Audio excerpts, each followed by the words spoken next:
I'm live. Okay. Hello, my friends, and you're welcome to another Astrological Voyages show with Christos Archos. And we are going to talk today about the weekly aspects, and of course, we are going to speak about the great planetary cycles. And at the end, we are going to talk about how things are going, how we can predict if someone is going to get married. What are the basic traditional methods on predicting when someone is going to be married? Of course, you can do your questions, you can give your feedback, and you can tell us many things about how you believe we can do things in the page and in the show. Don't forget that in the next week we are going to have an interview with an astrologer. I'm not going to tell you his name or her name yet.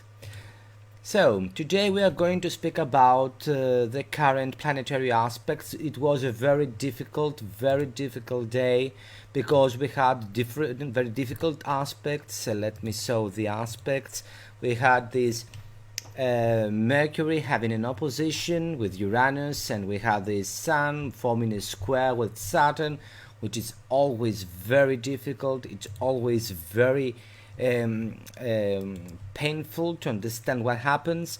Of course, this Mercury opposition with Uranus in the 7th of October 2019 brought a lot of conflict, a lot of new ideas, but also helped a lot of people to understand what really happens to their life. I think this is something very useful, and for me, of course, this is a great aspect in order to understand how people really work in their minds, because through this aspect people can really understand and change the way they understand things around themselves, around their environment, but also has to do of how we really comprehend people around us. So this is an opposition of conflict. Mercury having an opposition with Uranus is always an opposition of how the others perceive me, but also how the others really understand me.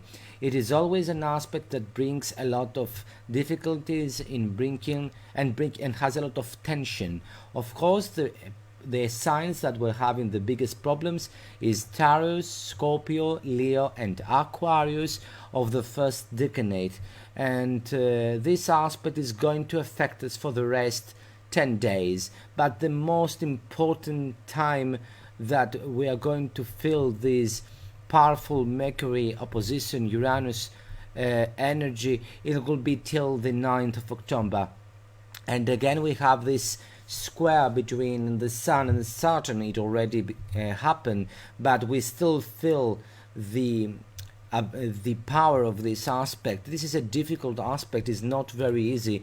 Usually this is an aspect that brings conflict, brings a lot of problems in our everyday life, and we know that this is an aspect that always brings a lot of obstacles or some limitations, and sometimes we may feel a lot of inhibitions, which I think it is of the greatest importance not to believe in those inhibitions.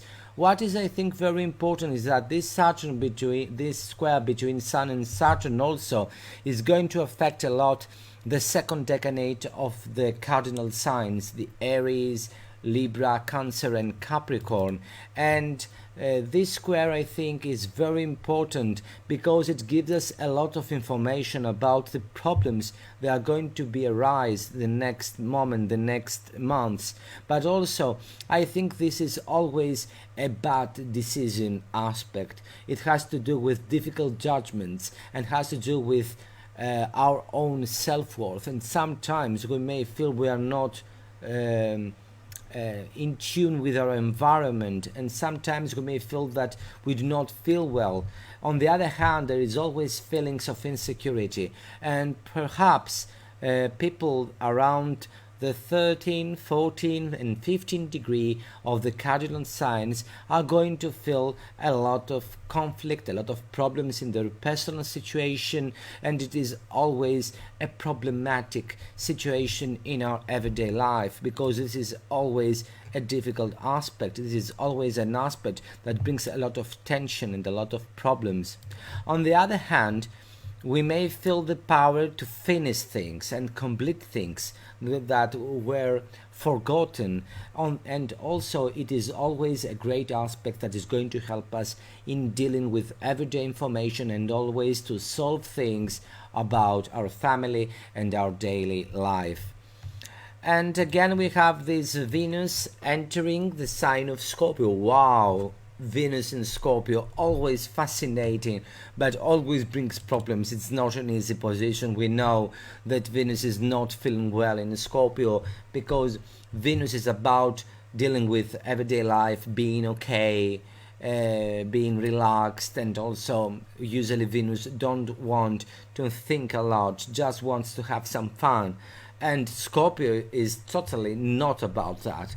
Scorpio is about intense relationships, about envy, about jealousy, about having the control in a relationship. And sometimes we really suffocate the other and we cannot understand that we do not have any space with the other. And this always brings a tendency to tensions. And of course there is a problem in sharing, because Venus in Scorpio cannot share because she's always afraid about losing things. And what I'm always prepared of seeing with Venus in Scorpio are always passionate and very intimate sexual relationships.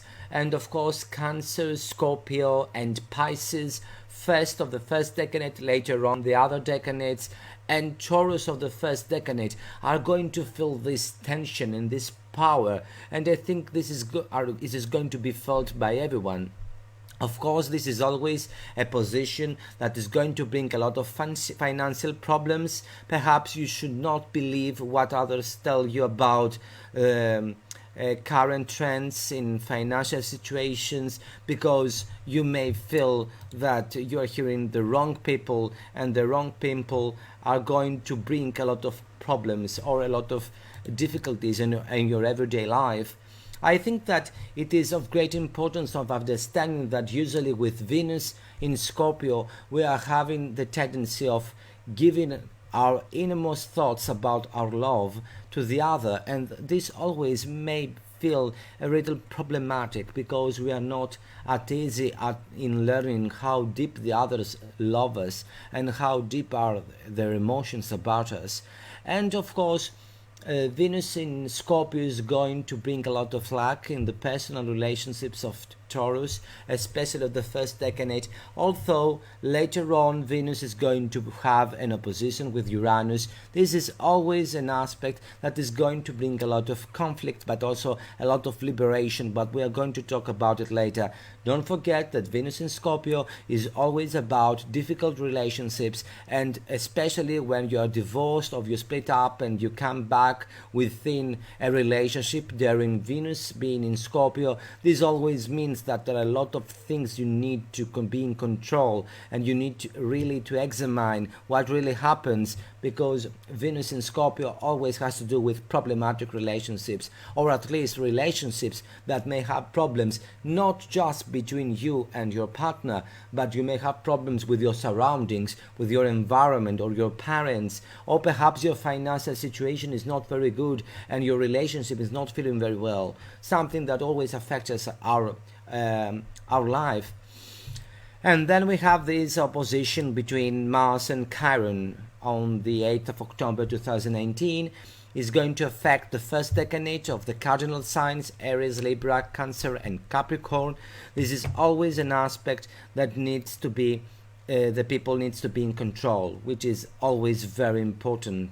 When we are having this Mars having an opposition with Chiron, always means that we need to be very careful on how we act and how we are doing things. Also a lot of trauma may come to our lives from the past. So if you belong to the cardinal signs of the first decanate, in the second, third and fourth degree, you need to be very careful.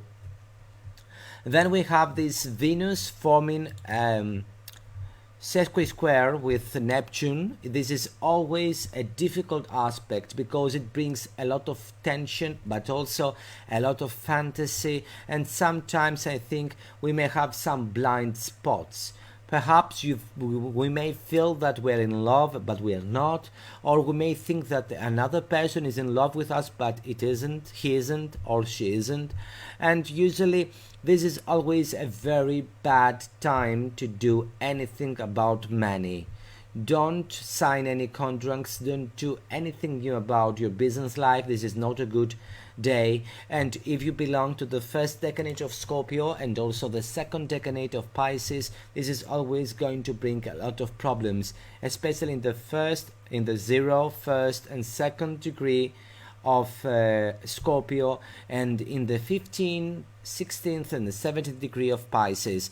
That means the first decanate of Scorpio and the second decanate of Pisces. Later on we have this Sun forming a quincunx with Neptune. This is always an aspect that needs to have a change in the behavior.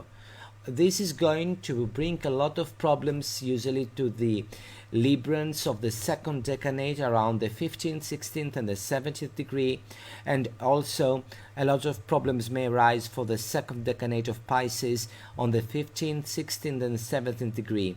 This quincunx is always about letting go things that are not in any use anymore, letting go things that make you become a victim, also letting go things that you do not deserve.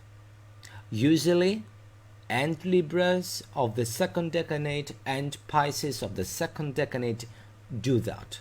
You are becoming victimized. Libras because you are usually afraid of being alone. Pisces because you are always like in a masochistic behavior of becoming victims to the others. Something of course you can deal with and you can change it because you are wonderful people and you can really do something with your life. But this quincunx is always about letting go and ending being the victim in a situation.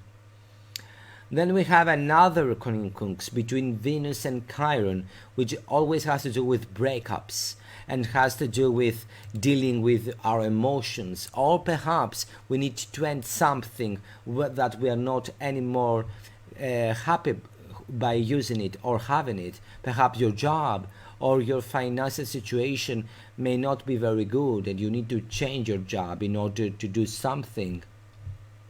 And again on the 12th of October 2019 we have this quincunx between Mars and Uranus, another difficult aspect. This is a difficult week, unfortunately. This is an aspect that says to us that we need to be very careful. We need to be very careful in dealing with our everyday life because that we may be prone to accidents, especially if you belong to the first decanate of Libra in the 4th, 5th and 6th degree, and in the first decanate of Taurus in the 4th, 5th and 6th degree also of Taurus. And on the other hand we have this opposition between Venus and Uranus. This is always an aspect that may bring conflict between people. This is going to be very important for the first decanate of the fixed signs Taurus, Leo, Scorpio and Aquarius, especially on the 4th, 5th and 6th degree. This is always an aspect about dealing with your everyday situations, about conflict, about unconventional behavior, especially in your love affairs. Sometimes you may break up, some other times you may have a new love in your life, especially with a stranger or with a complete different person than you. And there is always an ability or a chance to have some social excitement in your life and have fun and be good, but there is always some kind of on dealing with things that are not normal or unexpected, or you didn't expect it at all, on doing things that you are not really into those things that you are doing, but you have to do them no matter what. So you really need to look at your natal chart and see if this aspect is good or not for you. And then we have the Sun having a sextile with Jupiter. This is always an aspect that has to do with new chances and new opportunities, and it is going to help a lot Aries and Libra on the third decade, and of course Gemini and Sagittarius of the second and third decade, especially the 19, 20, 21 degree. They are going to be affected a lot by this aspect, and this is always an aspect that brings growth, optimism, and a lot of confidence, so you can do lots of things in your life and you can change many things in your life. Another important point is this Jupiter forming a sesqui-square with Uranus. This is always an aspect of frustration, and we may be very nervous, or sometimes it may be difficult to keep being patient. And I think this is always an aspect that is going to bring a lot of tension in international affairs, and there are going to be a lot of problems in our everyday life. People from around the 20th degree of Sagittarius and the 1st and the 5th degree of Taurus, they're going to feel this aspect with more intense way. Then we have this Mercury forming a sextile with the Saturn on the 14th of October 2019. This is going to bring a lot of help, especially to people that they have as planets around the 13th, 14th and 15th degree of Scorpio, Taurus, Cancer and Capricorn.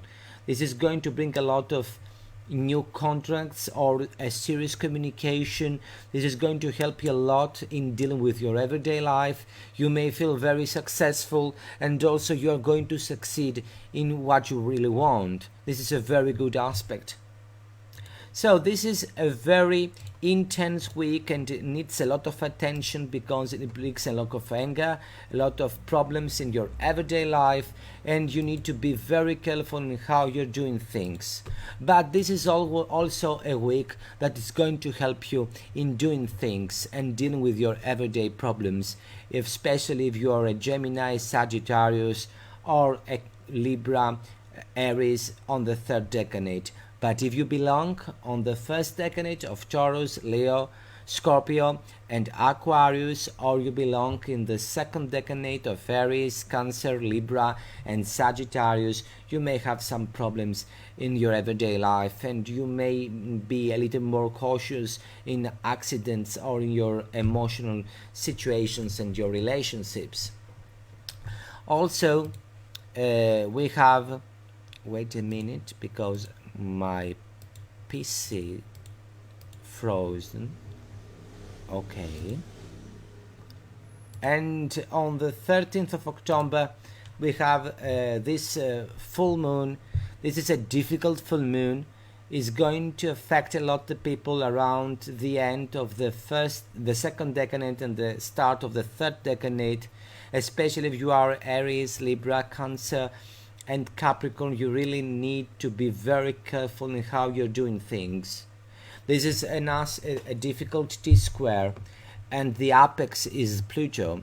Also, Pluto is on the midpoint of Mars and Saturn. That means that we may have a lot of accidents, and we need to be very careful in doing some things in our life. But this is not just the main problem. This full moon is always about having a lot of mistrust to the others, and through this mistrust we may have conflicts, a lot of problems in the international affairs, but also a lot of breakups and a lot of accidents. This is an aspect, this is a T-square of dealing with anger and aggressiveness and trying to be control with the others. So if you have planets around the 19, 20, 21 degree, the next 15 days may not be very easy in forming new relationships or new situations, because although you have a good aspect, as we said at the end of the week, the major important thing that happens is this difficult full moon that is not very helpful and is not going to bring you a lot of help, and you really need to work with that, because this is always a full moon about dealing with anger, with deep conflicts, with emotions that you are not aware. And also don't forget that we have this Uranus-Chiron midpoint on the Sun and on the Moon. This is always about sudden trauma.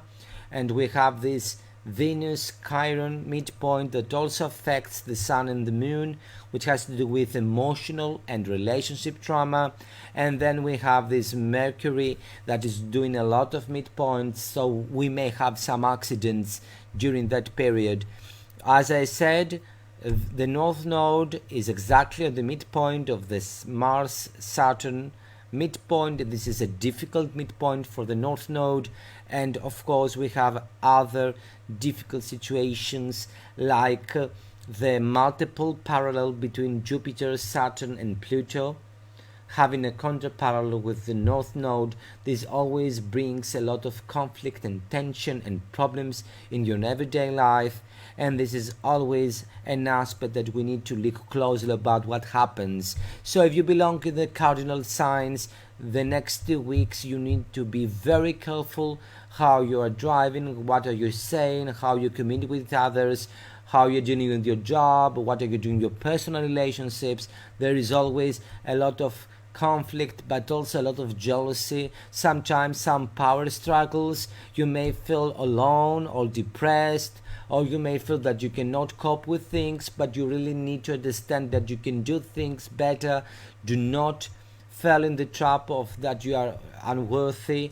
You really need to believe that you can do things, and you really can do things. You really have to believe that you can change your life.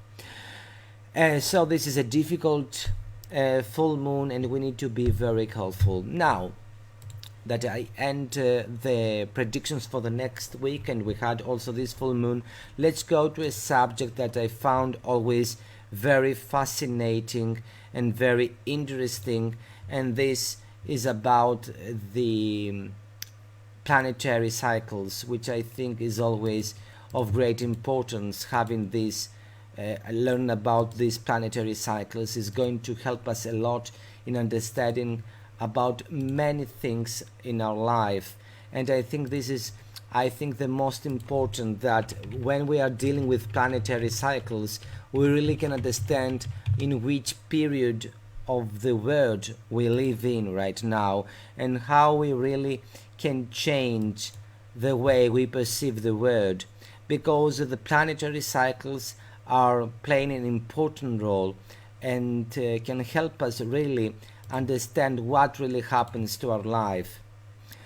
Let's talk about the first and let's say the most important planetary cycle that is going to close in the 2020, and this is the Jupiter-Saturn cycle. The Jupiter-Saturn cycle started on 2000 and is going to end on the 2020. Of course, this Jupiter-Saturn cycle is about socioeconomic standards and how society works on economy, on financial matters, but also how society reacts to what we are doing with our money and our expansionist ideas. And this is an era that this cycle is closing. It is going to begin again another cycle in the 0 degree of Aquarius in 2020. And of course in 2020 we have also the end of another cycle of Saturn-Pluto, which always has to do with the transformation of the socio-political structures, has to do with the ending of how we understand society and how new ways on dealing with things are going to emerge. And this cycle began in 1982 in the sign of Libra, and now this new cycle is going to happen in the sign of Capricorn.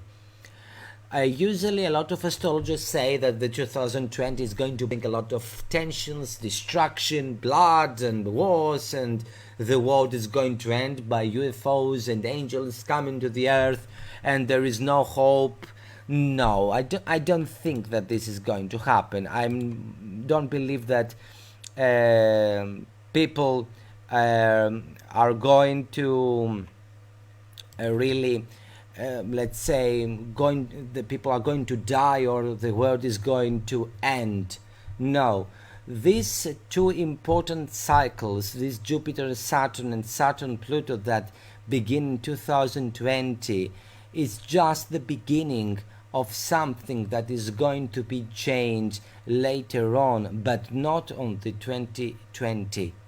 It is that there is a new way on dealing with things. Jupiter and Saturn is how people react with money and how the socioeconomic standards usually are being used by our society, how society uses money and how money uses society. Saturn Pluto is about transforming and changing our socio-political structures. So this is just the beginning of something, but not the end of something great. Don't forget that those two cycles are not so important. The Jupiter and Saturn cycle is about 20 years, and the Saturn-Pluto cycle is about 30 to 40, 31 to 38 years probably. So they are not so important cycles. It's not about the end of the world, it's not about the end of capitalism, it's not about the end of how we know things are working, no. But it is about a new beginning and about things that are really going to change later on. And we have another, of course, cycle that is going to begin in 2020, and this is the Jupiter-Pluto cycle that has to do about how society is transforming and how society changes the way it understands and what the society really expects from the others and from its own citizens.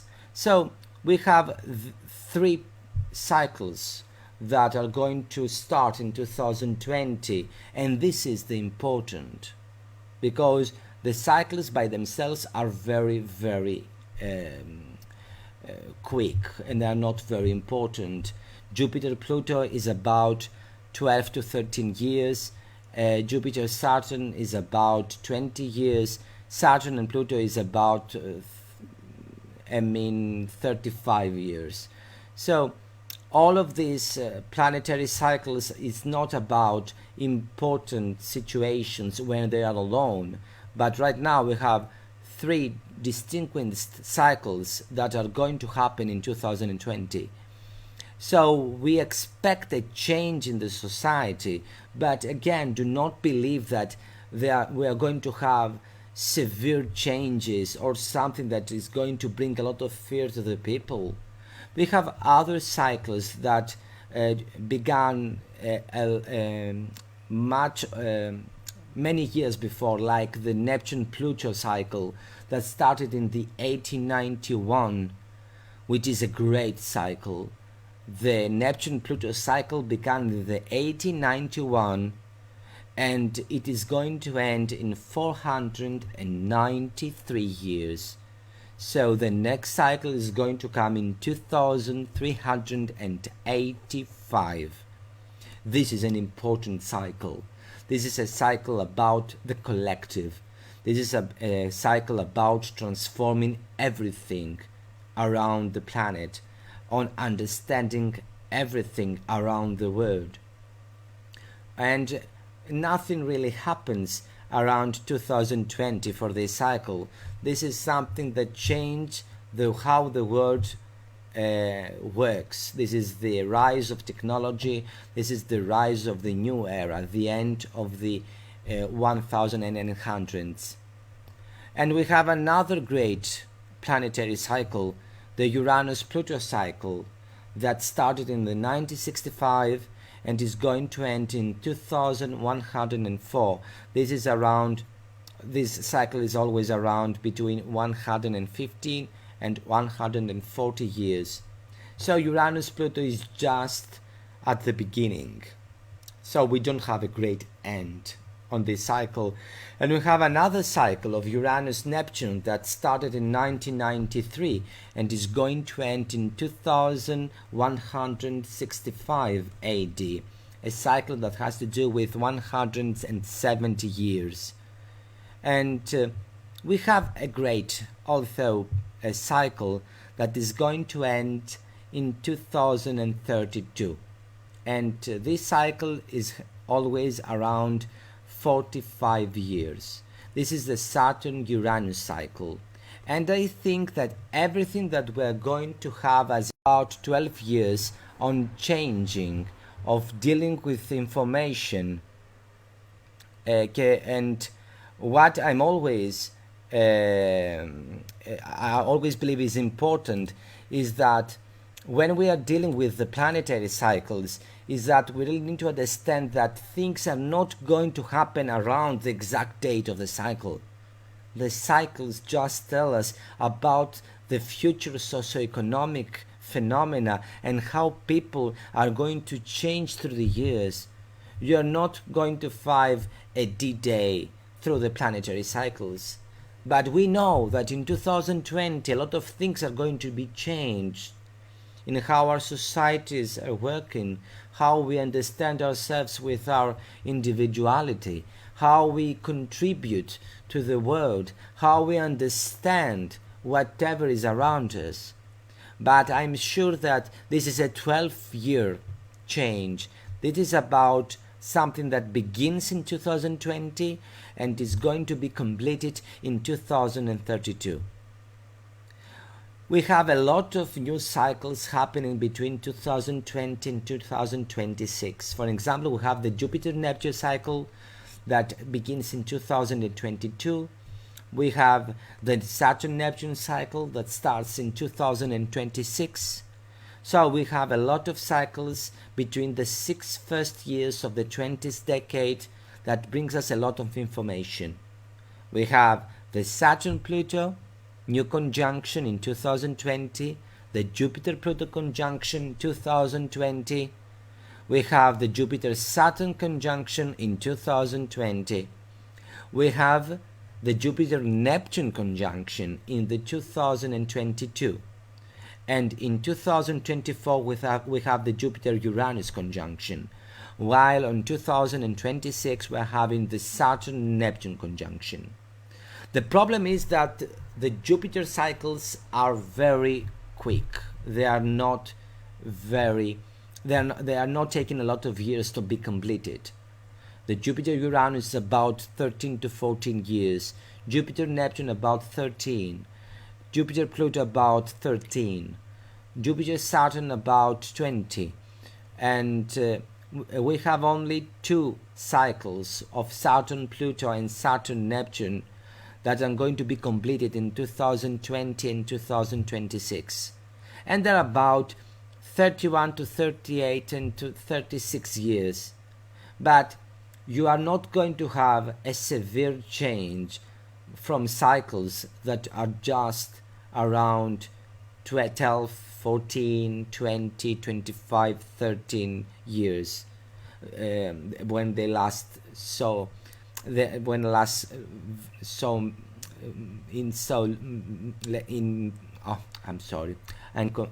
lost the word.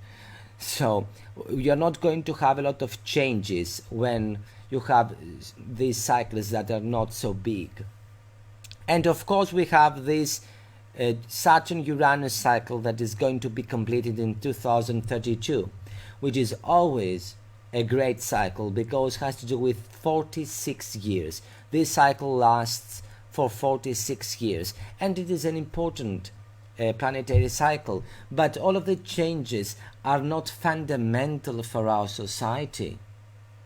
All of these changes, all of these cycles are not the great cycles that are going to end the capitalism or the humanity is going to bring peace and worldwide visions of angels and aliens are not going to come to our life and a new consciousness is going to come to our life. No.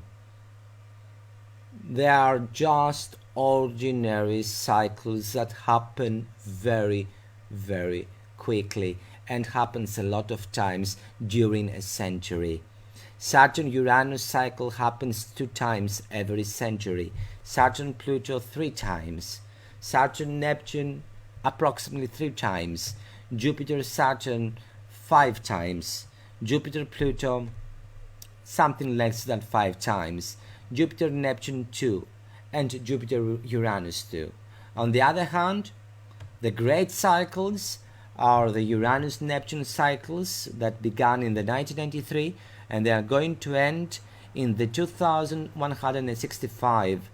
The Uranus-Pluto, that is about 140 years, which is going to end in 2104. And finally we have the Neptune-Pluto cycle. And if we look at these cycles, we understand that we are not at the end, but we are in the beginning of something that started in the 1891, developed a lot in 1965, and developed even more in 1993. The most important cycles that we are right now having in our hands are just in the beginning. The Neptune-Pluto cycle just covered the first 55 degrees of the cycle. The Uranus-Pluto the first 100. And Uranus-Neptune is just about the first 45 degrees. So yes, within a great cycle we have an end of a much smaller cycle. But that doesn't mean that we are going to have fundamental change that is going to bring up the end of the world. No, this is not going to happen. And of course it's always about what we expect to happen. And those planetary cycles is really about having a change, but always about our microenvironment and about our current decade and time, not about the future of humanity. The future of humanity started around 1891, and from there we have a lot of things to understand and comprehend the next 500 years, and of course humanity is going to change a lot because we made these huge steps for a greater future. So when you are hearing about 2020, of course expect socioeconomical turbulence. You can expect problems, financial situations that are not very good, some war between the states, between the countries, some war between financial competitors, but okay, that's all, nothing important.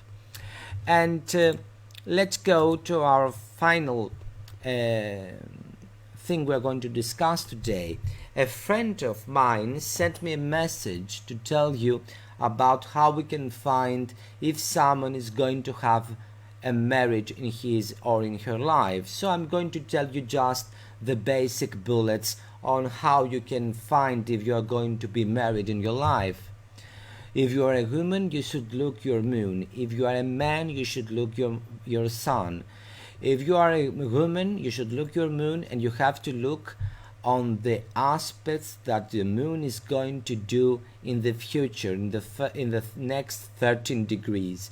If you are having any applying aspects in the next 13 degrees, that means that you are going to have a marriage usually in your life. The same happens for the sun. Also, you need to look about the 7th house. If you are having Venus, Jupiter, Mercury, the sun having good aspects, or moon having good aspect, is always a good sign that you may get married. Also, sometimes the ruler of the 7th plays an important role. If the ruler of the 7th is in a good sign for him, in a good cosmic state, and if it is well expected, that means that probably is going to bring a marriage in your life. If this ruler of the 7th house is in a very bad situation, may tell you that you are not going to get married, but this also may tell you that you are going to get married a very bad person and you're going to divorce later on. So you really need to find if the ruler of the 7th, the sun if you're a man, the moon if you're a woman, is going to have any applying aspects in the next hours after your birth, because this is going to help you understand if someone is going to come to your life and you are going to get married. Another important factor in understanding if you are going to get married is about looking the part of marriage. The part of marriage, when it is very well expected, and when I'm saying well expected, I'm talking about conjunctions or trines or sextiles with Jupiter or Venus. And if it is not well expected, it usually means conjunctions, opposition and squares with Saturn and Mars. Also, you have to look if the part of marriage is on the 1st, 5th or the 9th or the 7th. Those are very good houses. But if the part of marriage is on the 12th, on the 8th or the 6th house, that means probably that is going to have a problem on having a marriage. You can look about Venus and Mars. Sometimes Mars for women and Venus for men may bring a marriage. So you have to look at the situation of those two planets in order to understand if something is going to happen to your life and in your love life. Very important that is going to bring you a marriage. Usually Uranus in the 7th is not does not bring a marriage, probably is an obstacle for marriage, or if you get married, it's something like a social union. Neptune is not bad for marriage, but it is bad for the quality of marriage. Pluto is always good, or the most of the times at least. Saturn is negative, may bring negative results, no results for marriage, but also Saturn may help you to have a successful situation with a different age partner. So someone that is older than you may get married with you. Jupiter is sometimes, or the most of the times, good, but sometimes, for example, I've seen some clients that they had Jupiter in the 7th and in Cancer, which is a very good sign for Jupiter, but they never got married. The problem is that Jupiter, when is not well aspected, may bring you very bad decisions in your life. So you need to be very careful when you decide to marry or not someone. Mars in the 7th usually brings a marriage, but on the other hand may bring a lot of tension in marriage. Venus is good, as also Moon. Sun is good only when it has good aspects. Also, the ruler of the 1st, 5th and the 9th in the 7th house is always very good when you are looking if someone is going to have a marriage.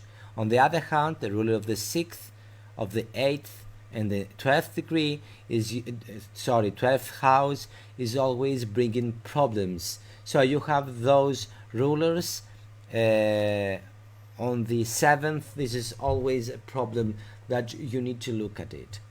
Also, when you are having planets having a conjunction with fixed stars, this is always very important.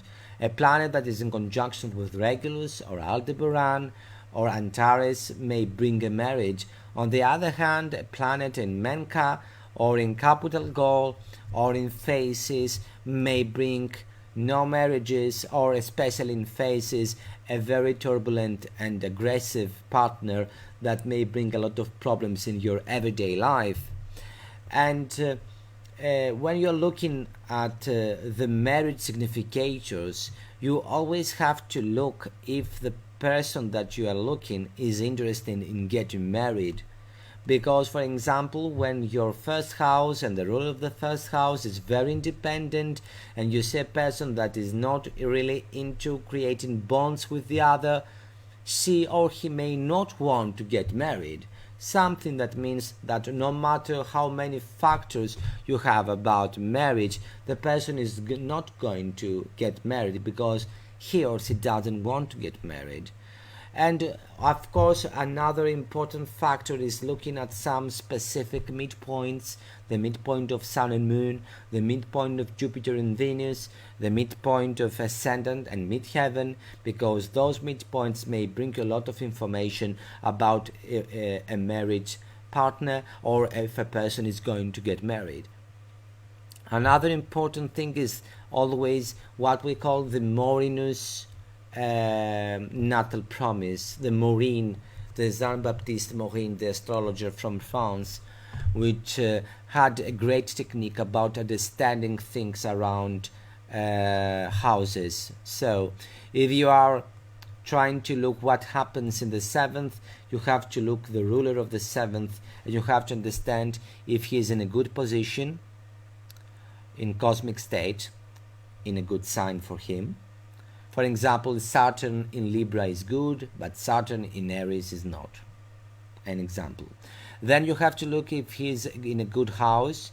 The 6th, the 8th, and the 12th is not good. Also, 4th is irrelevant for marriage. So the ruler of the 7th house is not very good in those houses. And then you have to look if it's taking any good or bad aspects. Usually negative aspects from Mars, Saturn and Uranus are not good, and positive aspects from Jupiter, Venus or Moon are helping a person to get married. The final thing you have to look at it is the ruler of the planet of the 7th. So for example, let's say you have an ascendant in Taurus. That means that your 7th house is Scorpio. You have to use the odd rulers, so you have to take Mars instead of Pluto. You have to look the sign the Mars is in the chart. So if Mars is on Pisces, you have to understand this is a good position for Jupiter, because the final word is always on the dispositor of the house. Another example to understand that. You have ascendant in Leo, so your 7th house is Aquarius. You have to take Saturn instead of Uranus. And your Saturn is in Gemini. So you have to look first. Saturn in Gemini is good? Not so. In which house is Saturn in Gemini? Is it a good or a bad house for marriage? Then, is he forming good aspects? And finally, what is the condition of Mercury? Because the condition of the dispositor, of the ruler of the house, is going to tell you the end of the story. The ruler of the house is going to tell you the main story around your 40s, but if you are older than 40s, you need to look the dispositor of the house, of the ruler of the house, in order to understand if you are going finally to get married. And of course, don't ever forget to look on the planets on the 7th, because it's going to tell you a lot of information about what happens around this specific matter. Thank you very much for once more for looking at my show, and we're going, of course, talk again in a week, again in another astrological voyage with the International Society of Astrological Research. Thank you very much for your time. Bye bye.